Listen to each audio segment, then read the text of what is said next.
ये मेरी बेटी है, मेरी बेटी माझी मुलगी है। आपने इसे देखा है? आपने देखा है? पैसा बताए ना, ये यहीं पे है।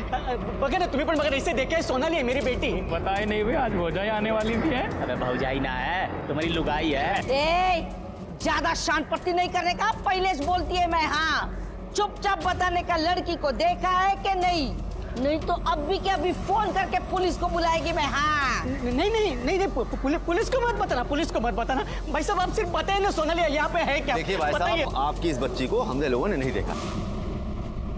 रुचा, अरे कहाँ हो तुम रुचा? ये लो, मैंने सब्जियों की लिस्ट बना दी है, सब कुछ ले आना, कुछ भूलना मत।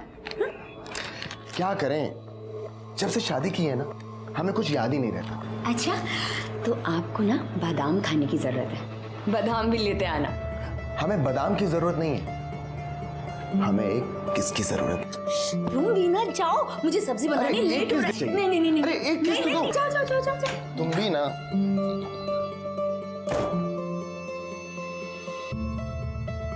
अरे थैला तो यहीं भूल गए। सुनो दीदी, मुझे आपसे बहुत जरूरी बात करनी है। हाँ, इधर आओ दी। क्या? दी, कल दी जब हम पढ़ रहे थे ना, तो किसी ने कुछ मैसेजेस भेजे थे हमें। ये देखो।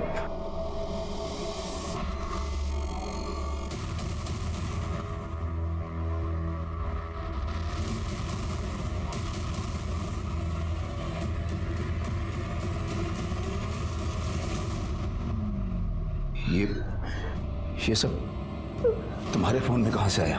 पापा, ये वीडियोस वायरल हो चुके हैं। हम यही बात कल रुचा दी को बताने भी गए थे। यहाँ लोकेलिटी में भी हमारे सारे दोस्तों को ये वीडियोस और फोटोज मिले हैं। कल से फोन आ रहा है। हमने तो तंग आकर अपना मोबाइल भी बंद कर दिया था। ये सब मतलब किसने किया ये सब? पापा, दी कह रही थी कि शायद विवेक ने किया ये सब कुछ। आज भी वो लड़का मेरी बेटी की जिंदगी बर्बाद। एक रास्ता है मेरे पास। क्या? चल पुलिस के पास चलते। चल। नहीं, पुलिस के पास नहीं चलते। मैं खुद ढूंढ लूंगा, मुझे किसी की जरूरत नहीं है।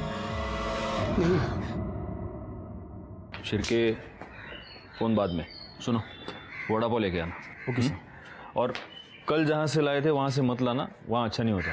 वो आगे जो मंदिर है ना, वो मंदिर के पास एक नया वड़ा पाव वाला बैठता है, उससे लेके आओ। ठीक है सर। साहब, क्या हुआ? साहब वो एक बच्चे के बारे में बात करनी है। कौन आ रहे?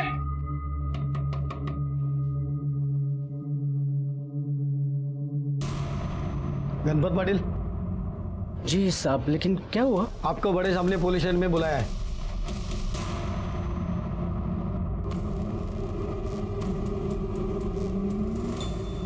तुम्हारी बेटी पिछले 2 दिन से गायब है। तुमने पुलिस कंप्लेंट क्यों नहीं की? ऐसी बात नहीं है साहेब। वो हमारे पड़ोस में शांता है ना, उसकी बातों में मैं आ गया। एक बाबा के पास लेके गई थी मुझे। 5,000 का चूना लगाया, फिर भी सोनाली नहीं मिली। भगवान जाने वो कहाँ चली गई है। मेरी बेटी कहाँ चली गई है। तुम करते क्या हो गणपत? साहब, मैं नाचा है, मतलब हमारा तमाशा का फड़ है। लावनी की टोली है हमारी। महाराष्ट्र में अलग अलग जगह हम नाच के खेल करते हैं। तुम्हारी बीवी क्या करती है? बीवी? मेरी कोई बीवी नहीं है साहब, मेरी कभी शादी भी नहीं हुई। अगर तुम्हारी शादी नहीं हुई तो ये बच्ची कहाँ से आई? कौन है सोनाली? वो तो मेरी बहन की लड़की है। मेरे बहन के मरने के बाद मैंने ही उसको अपनी बेटी की तरफ पाला है। तुम्हारे पास सोनाली की कोई फोटो है? साहब है। हाँ, ये देखो साहब, ये मेरी सोनाली है साहब। गायकवाड़, ये फोटो ले लो। माझ्या मुलीला शोधा साहेब, मेरी बच्ची को ढूंढो साहेब। मुझे बहुत डर लग रहा है साहेब। हम पूर्ण प्रयत्न करूं और जैसे कुछ पता चलता है हम तुम्हें इन्फॉर्म कर देंगे। जी साहब, उसको ढूंढना साहेब।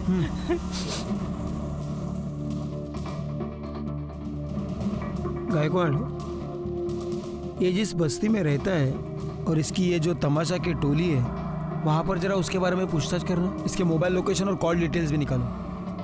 और हाँ, इस इलाके में कोई बच्चे किडनैप करने वाली टोली एक्टिवेट हुई है क्या, ये भी पता करो।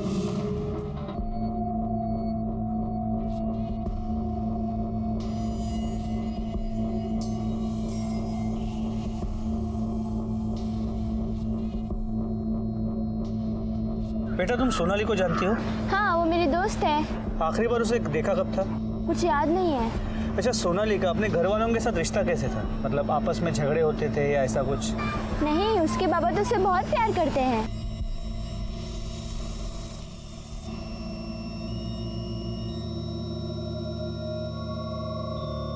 क्या हुआ बेटा, तुम इन बच्चों के साथ खेल क्यों नहीं रहे? नमस्कार साहब, ये प्रतीक ऐसा ही है, ज़्यादा किसी से बात नहीं करता। आप? मैं बाबा हूँ साहब। ठीक है, अगर सोनाली के बारे में कोई भी इंफॉर्मेशन मिलती है तो पुलिस को इन्फॉर्म कीजिएगा। हो साहब। गणपत की बेटी, उसकी तो शादी ही नहीं हुई। सोनाली उसकी बहन की बेटी है। उसका तो कोई परिवार ही नहीं है, फिर बहन बेटी कहाँ से आए? झूठ के बोला? हाँ, सोनाली को उठा के लाया था ना तू? नहीं। और ये सचिन, इसे भी उठा के लेके आया ना? हाँ? नहीं साहब, मैं उठा के नहीं लेके आया उनको। साहब, वो 3 साल पहले मैं अपने तमाशा मंडली के साथ सातारा गया था, वहाँ पे मुझे सोनाली मिली। और अभी 6 महीने पहले ये सचिन मिला। साहब मैंने उठा के नहीं लेके आया उन्हें। साहब ये अनाथ थे, रास्ते में भटक रहे थे और उन्हें कोई देखने वाला भी नहीं था, तो मैं उनको अपने साथ लेके आया। मेरा तो कोई परिवार है ही नहीं ना साहब, और मैं जानता हूँ साहब, अनाथ और अकेले होने का दुख क्या होता है। मैं उन्हें अपना परिवार देना चाहता था साहब, आपका प्यार देना चाहता था। मैं उठा के नहीं लेके आया साहब। देखो गणपत, तुम ऐसे किसी को भी सड़क से उठा के घर पे नहीं लेके आ सकते। तुम्हें उन्हें कानूनी तौर पे गोद लेना होगा, और तब तक ये सचिन एनजीओ में रहेगा। सचिन मेरे बच्चों को मत लेके जाइए। सचिन मेरे बच्चों को मत लेके जाइए। माझ्या मुलाला का घेऊन जाओ सचिन। हमारे वीडियोस और फोटोज वायरल करने की तुम्हारी हिम्मत कैसे हुई? तुम क्या कह रही है? वो सारे फोटोज और वीडियोस तो मेरे पुराने फोन में थे, और वो फोन में कब का बेच चुका हूँ। बेच दिया बिना वो वीडियोस और फोटोज डिलीट किए? तुम्हारा दिमाग खराब हो गया है क्या? देखो, मैंने कुछ नहीं किया है, और तुम बेकार में मेरे को परेशान मत करो यार। एक बात ना कान खोलकर सुन लो, अगर ये वीडियोस और फोटोज हमारे पति या ससुराल वालों ने देख लिया ना, तो हम बर्बाद हो जाएंगे। और अगर ऐसा हुआ ना, तो हम तुम्हें भी कहीं का नहीं छोड़ेंगे। वो सारी वीडियोस और फोटोज तुम्हारी बीवी को भेज देंगे और पुलिस वालों को भी दे देंगे। हेलो,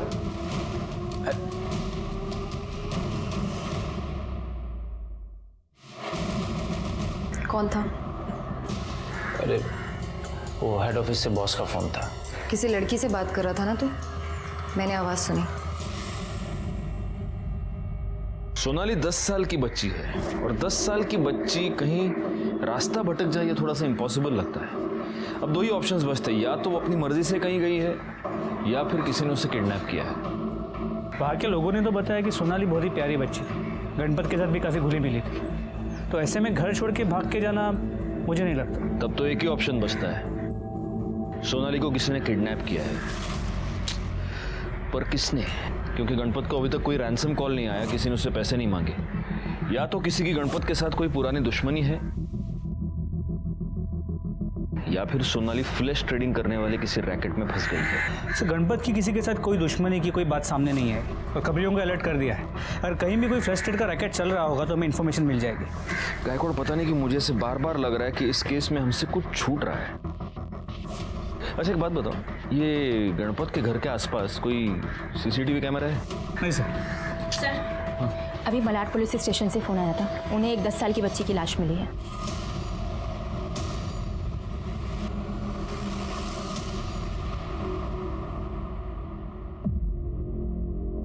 सर, मैं PSI मोहल्ले मालाड पुलिस स्टेशन से। इसी बच्ची की लाश हमें मिली थी।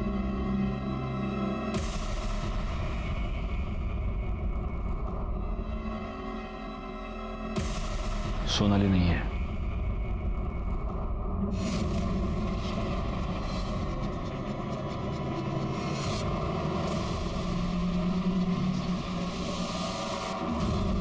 तुम सुबह 7 बजे यहाँ जाना। मुझे उस दुकान पे जाना है जहाँ पे मैंने मोबाइल बेचा था।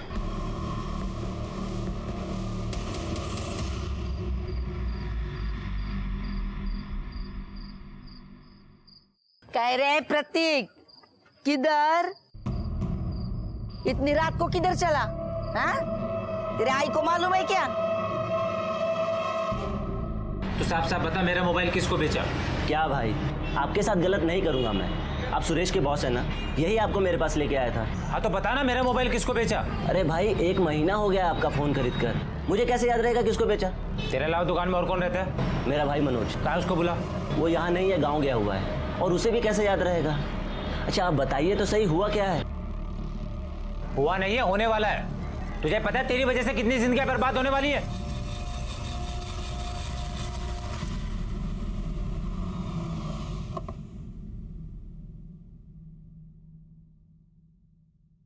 यार मजा आ रहा है यार, अपने को भी मिल जाए तो मजा आ जाए।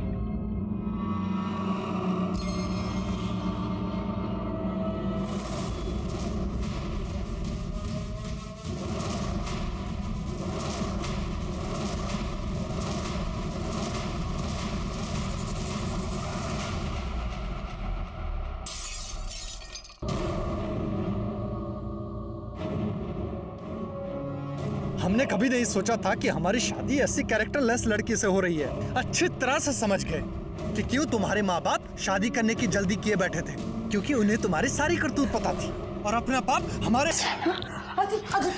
घर से, हमारी जिंदगी से आइंदा हम तुम्हारी शक्ल कभी नहीं देखेंगे, समझे तुम? निकलो। अतुल प्लीज, निकलो। हमारी बात सुनिए अतुल, अतुल हमारी बात सुनिए। निकलो, जाओ।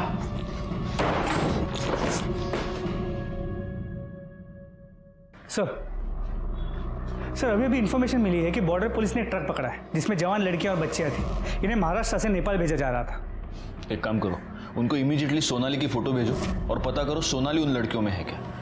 अच्छा, मैंने उस गणपत के CDR और मोबाइल लोकेशन मंगवाए थे, उसका क्या हुआ? सर उसका मोबाइल लोकेशन और CDR बिल्कुल क्लीन है।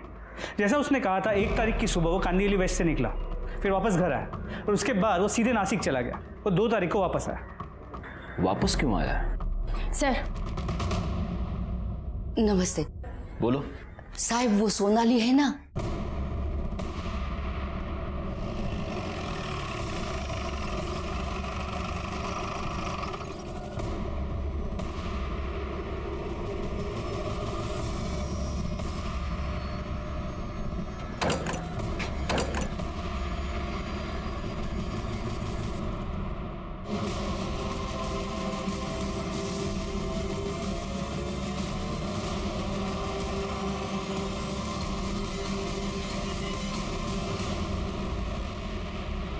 पूरे घर को अच्छे से चेक करो।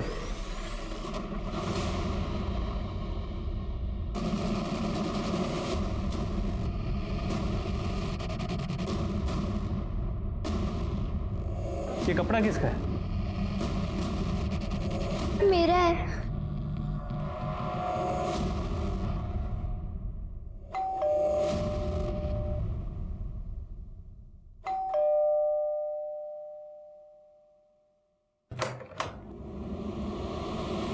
रुचा? रुचा? रो क्यों रही है? रुचा बोल। बैग। रुचा। दीदी, दीदी दरवाजा खोलो। हम इस कमीने विवेक को छोड़ेंगे नहीं, सब कुछ उसी का किया था। मुझे अपने घर जाना है, प्लीज अंकल, मुझे अपने घर जाना है। हाँ बेटा, तुम्हें अपने घर भेजेंगे। हाँ? मेरी बच्ची कहाँ है? मेरी बच्ची, मेरी बेटी कहाँ है? सोनाली, सोनाली मेरी बच्ची कहाँ थी तू? अरे देवा, तुझे कुछ हुआ तो नहीं ना? मेरी बच्ची। हो गया? नाटक, तमाशा, गण, गवळण हो गया? रेकॉर्ड घेऊन या।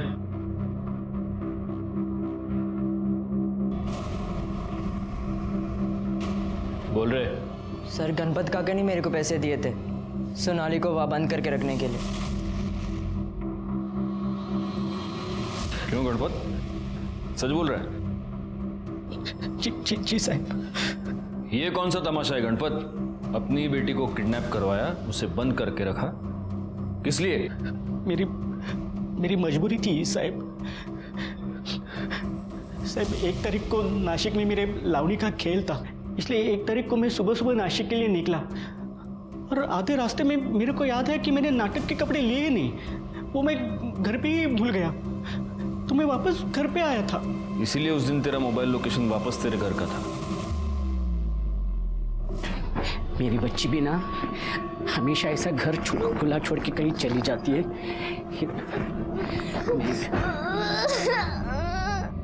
सोनाली, ले बेटा, ये क्या हुआ? काय झालं हे? तू पडलीस का कुठे? उठ सावकाश बेटा, सावकाश, आराम से, आहिस्ता। अच्छा बेटा, ये क्या हुआ ये सब? हाँ, तू गिर गई क्या किधर?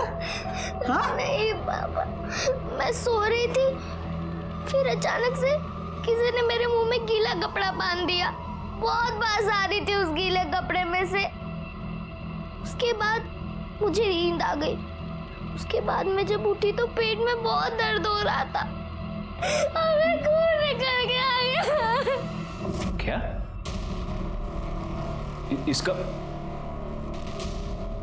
इसका मतलब इस बच्ची के साथ रेप हुआ?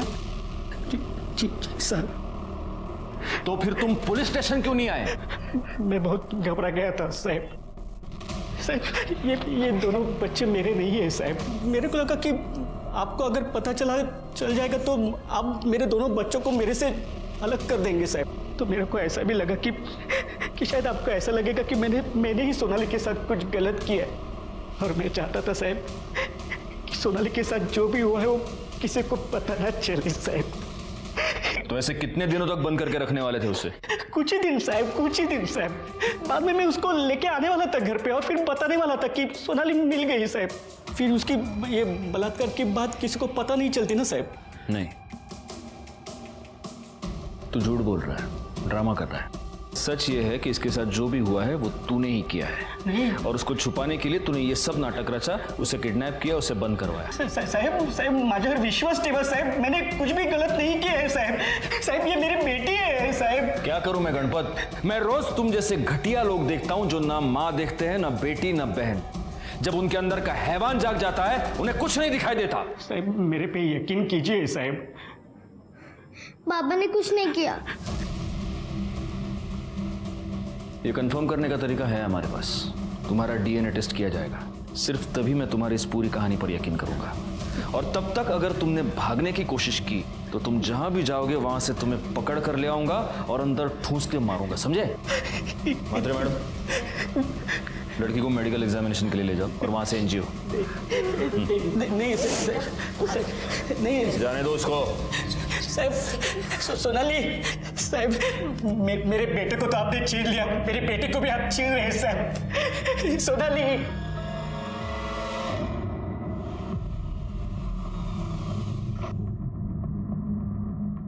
तो आप इस विवेक थापर की कंप्लेंट क्यों लिखवाना चाहते हैं?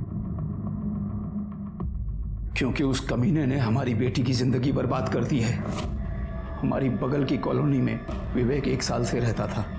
धीरे धीरे उसने रुचा के साथ में नजदीकियां बढ़ा ली। वो दोनों एक दूसरे से प्यार करने लगे। बात चारों तरफ फैल गई, हमारे कानों तक भी बात आई। हम पढ़े लिखे लोग हैं सर।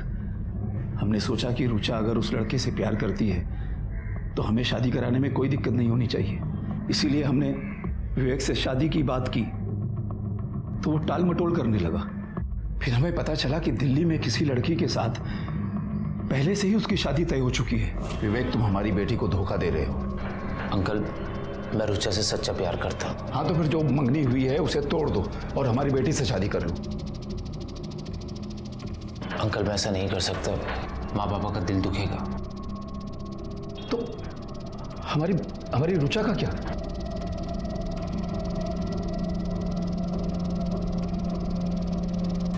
I am sorry. उसने हमारी बेटी की जिंदगी बर्बाद कर दी थी। रुचा टूट गई थी। 6 महीने पहले रुचा को समझा बुझा कर हमने उसकी शादी अतुल से कर दी। सब कुछ ठीक ठाक चल रहा था, बहुत खुश थी हमारी बेटी वहां कि अचानक इस विवेक ने कुछ अपनी और रुचा की व्यक्तिगत फोटोज और वीडियोस सर्कुलेट कर दिए। हमारी बेटी की जिंदगी बर्बाद हो गई सब। उसके पति ने उसे छोड़ दिया है। सर ये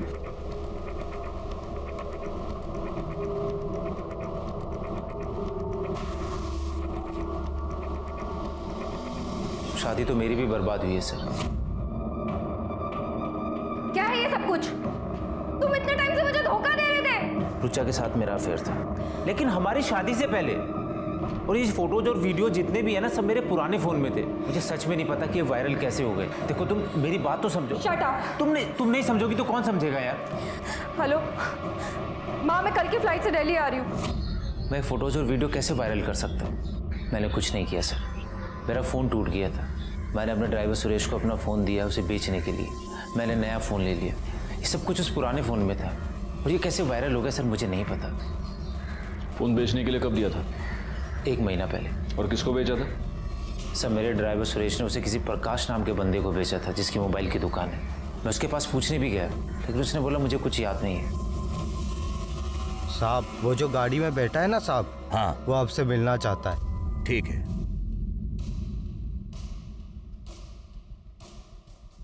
वॉचमैन ने बताया कि आप हमसे मिलना चाहते हैं। क्या बात है? बात क्या होगी? तेरी बेटी देखी से ना, एकदम फ्रेश। वैसे ओवरनाइट का क्या चार्ज करती है? अबे कमीने इंसान, क्या दलाल समझ के रखा है हमें? हाँ, दोबारा नजर आए तो जान से मार देंगे। हाँ, छोड़िए ना साहब, हमारी बेटी के बारे में, छोड़िए, हमारी बेटी के बारे में बात कर रहा है। अरे जान से मार देंगे, जान से मार देंगे अगर दोबारा दिखाई दिया तो।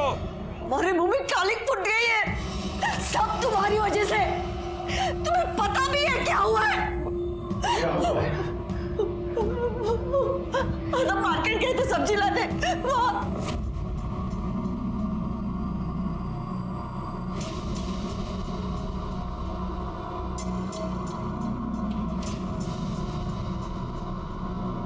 ये कैसा दिया?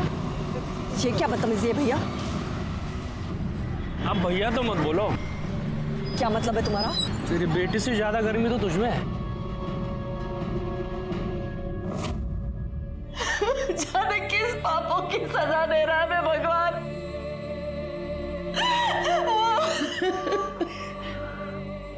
हमें तो लोग यहाँ दलाल समझने लगे हैं। एक आदमी हमारी ही बेटी के सौदे की बात कर रहा था हमसे। पापा, मम्मी, ये देखिए।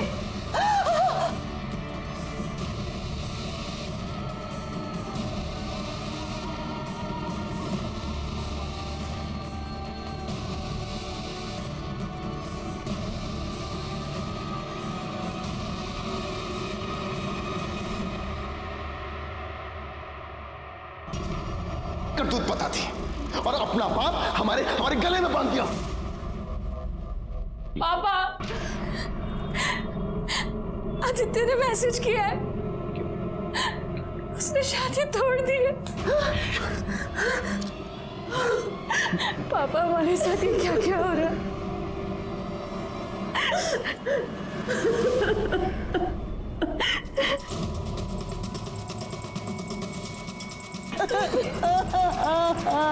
दीदी,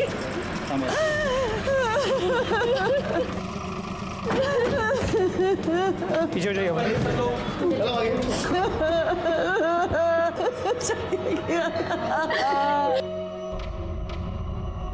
ये सब कैसे हुआ? पता नहीं सर, हम लोग तो घर पर थे, लेकिन ये सब विवेक ने किया है। गायकवाड़, बॉडी को पोस्टमार्टम के लिए भेज दो। और एक काम करना, इनके घर की तलाशी लो, देखो कोई सुसाइड नोट मिलता है क्या। सर,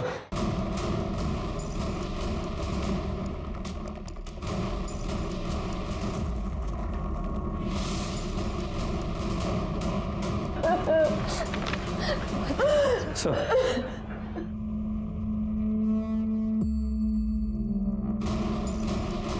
रुचा ने ये सुसाइड नोट छोड़ा है।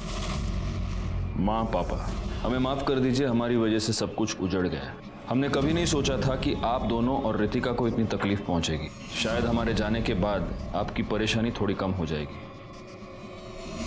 जिस किसी ने भी हमारी फोटो और वीडियो सर्कुलेट की थी, हम उसी की वजह से अपनी जान दे रहे हैं। उसे सजा जरूर दिलवाइए। आपकी रुचा। सुसाइड नोट की हैंडराइटिंग को हमने रुचा की हैंडराइटिंग से मैच करके देखा और इससे यह साबित हो गया कि रुचा ने वाकई में सुसाइड किया था। लेकिन मेरे ओपिनियन में यह सुसाइड नहीं बल्कि एक इनडायरेक्ट मर्डर था और इसके जिम्मेदार वो लोग थे, वो मानसिक रोगी थे जिन्होंने एक लड़की की इंटीमेट तस्वीरें और उसके वीडियोस को वायरल कर दिया था। मैंने इन अपराधियों को सजा देने की ठान ली, लेकिन बहुत पिटाई के बाद भी मोबाइल शॉप का ओनर प्रकाश हमें यह नहीं बता रहा था कि उसने वो मोबाइल आखिर किसे बेचा। ऐसे में उस मोबाइल के IMEI नंबर से हमें उस मोबाइल के नए खरीदार के बारे में पता चल गया। साहब बता दो, छोड़ दो साहब। साहब मैंने कुछ नहीं किया साहब, कुछ नहीं किया साहब, कुछ नहीं किया साहब मैंने। किसी को बेचा था ना तूने मोबाइल? हाँ हाँ साहब।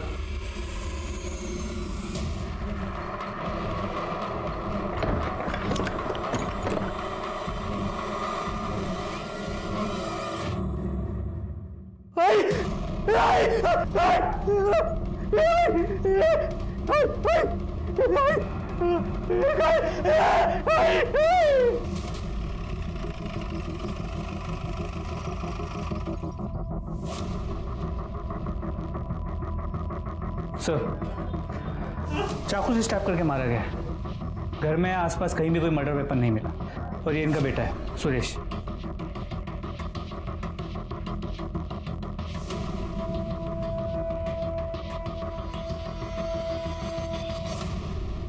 सुरेश, तुम्हारी माँ की लाश को सबसे पहले देखा किसने?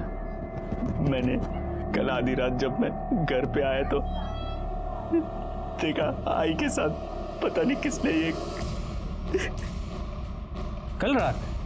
लेकिन फोन तो हमें थोड़ी देर पहले ही आया। रात को फोन क्यों नहीं किया? मैं अपनी सुध में ही नहीं था साहब। मैं सारी रात आई के साथ था। बैकवर्ड, बस्ती में आसपास जरा चेक करो, कहीं कोई CCTV कैमरा है क्या? जी सर। तुम्ही ने रुचा और विवेक का वीडियो वायरल किया था ना? पिछले 2 दिन से कहाँ थे तुम? मैं बहुत डर गया था साहब। मैंने प्रकाश से वो फोन सस्ते में खरीद लिया था साहब। मुझे उसमें विवेक साहब और रुचा मैडम के वीडियोस और फोटो मिले थे साहब। डिलीट नहीं किया तो ऐसे ही मस्ती मजाक में अपने दोस्त महेश और दत्ता को सेंड कर दिया। लोगों ने वो वायरल कर दिए साहब। उन दोनों का नंबर दो। सुरेश की मां सावित्री का किसी ने बेरहमी से खून कर दिया था। अब सवाल यह था कि सावित्री के साथ किसी की क्या दुश्मनी हो सकती थी? कहीं ऐसा तो नहीं था कि यह खून सुरेश की वजह से हुआ था, क्योंकि सुरेश ने ही विवेक और रुचा दोनों के फोटोज और वीडियोस वायरल किए थे, जिसकी वजह से इन दोनों का घर टूट गया था और रुचा ने तो अपनी जान दे दी थी। तो क्या इन 2 परिवारों में से किसी ने सुरेश की मां का मर्डर किया था? हमारे हाथ 2 CCTV फुटेज लगे जिससे यह केस साफ होता हुआ नजर आया। ये देखिए सर, सावित्री के घर के पास की CCTV फुटेज। एक सिक्योरिटी वाला ठीक 11:15 बजे उसके घर की तरफ जाता हुआ दिख रहा है। और सर ये देखिए 11:35 पर ये वापस भी आ गया। पोस्टमार्टम रिपोर्ट के मुताबिक सावित्री की मौत 11:30 से 12:30 के बीच हुई है। ये बात सही है, लेकिन तुम्हें सिक्योरिटी वाले पर क्यों शक है? इस फुटेज की वजह से सर, ये सुनील के बिल्डिंग की CCTV फुटेज है, उसी वक्त की जब सावित्री का मर्डर हो। इसमें सुनील अपने वॉचमैन रामविलास से बात कर रहा है और इसने भी सेम वैसी ही यूनिफॉर्म पहनी है जैसे उसने पहनी थी। सर, सुनील के कॉल रिकॉर्ड के अकॉर्डिंग इसने अपने वॉचमैन रामविलास को 2 बार फ़ोन किया था। हमने रामविलास के फ़ोन डिटेल्स और लोकेशन डिटेल्स भी निकलवाए हैं। और इसमें सबसे ज़्यादा हैरान करने वाली बात यह है सर कि रामविलास का फ़ोन का लोकेशन सावित्री के घर के पास ही था, उसी रात 11:30 बजे।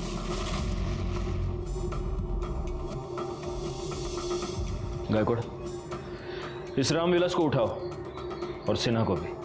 सर। गुस्सा तो बहुत आया होगा तुम्हें सुरेश पर। तो सुरेश को मारते, उसकी माँ को क्यों मरवाया? हमने किसी को नहीं मरवाया साहब। हाँ, मरवाने की कोशिश जरूर की थी।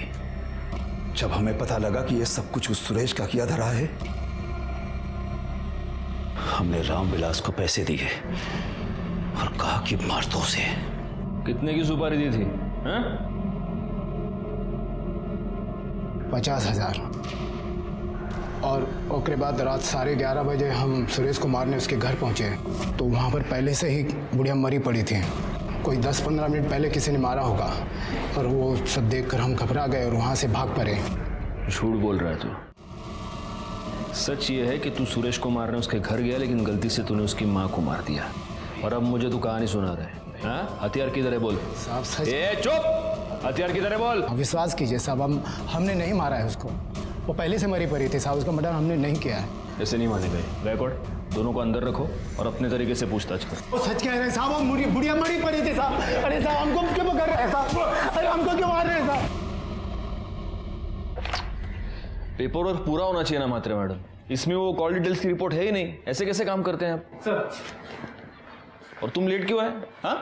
और पुलिस स्टेशन है का धर्मशाला है? सर आपके लिए वड़ा पाव लेके आया हूँ। वो गणेश नगर में नई शॉप खुली है ना, जहाँ हमेशा भीड़ होती है, वहाँ लाइन में खड़े देके लाया हूँ आपके लिए। लीजिए। पहले मात्रे मैडम को खिलाओ। लीजिए लीजिए। Thank you sir. ये अच्छा काम किया तुमने गायकवाड़। सर मिर्ची। हाँ हाँ दो।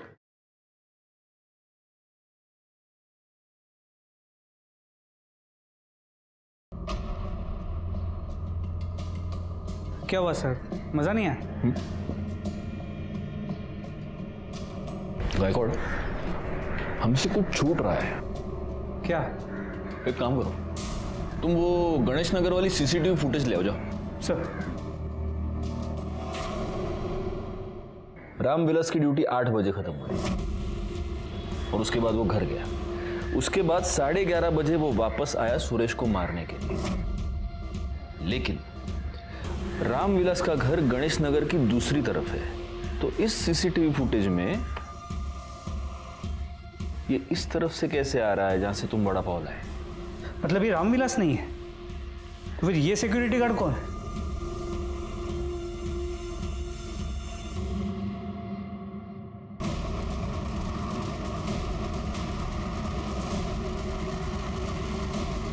ये है हमारा असली खूनी।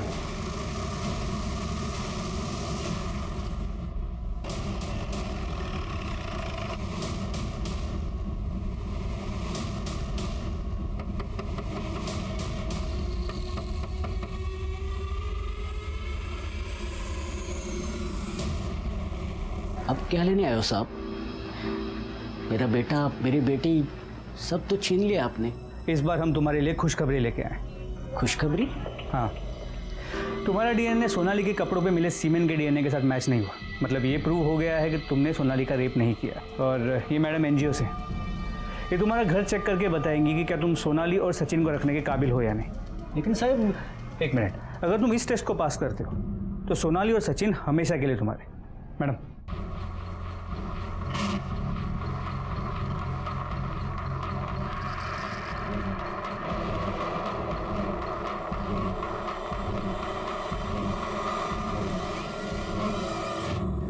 सर नहीं, ये ऐसे ही है। नहीं साहब, यहाँ लाओ। साहब कुछ नहीं है साहब। कुछ नहीं है ना? कुछ नहीं है ना? कुछ नहीं तो है दिखाओ। साहब।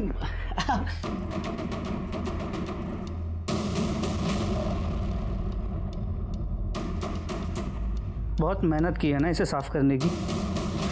लेकिन गणपत तुम एक बात भूल गए, अपराध के निशान इतने आसानी से साफ नहीं होते।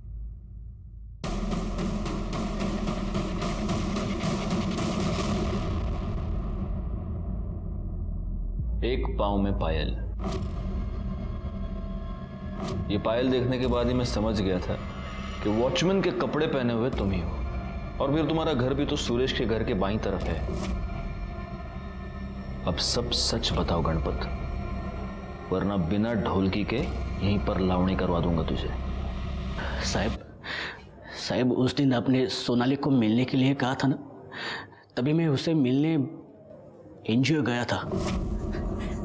सोनाली पापा पापा मेरी बच्ची ये कशी असतो बाबा उस दिन सुरेश काका ही आए थे, उन्होंने ही किया था ये सब और यही कपड़े पहने थे उन्होंने।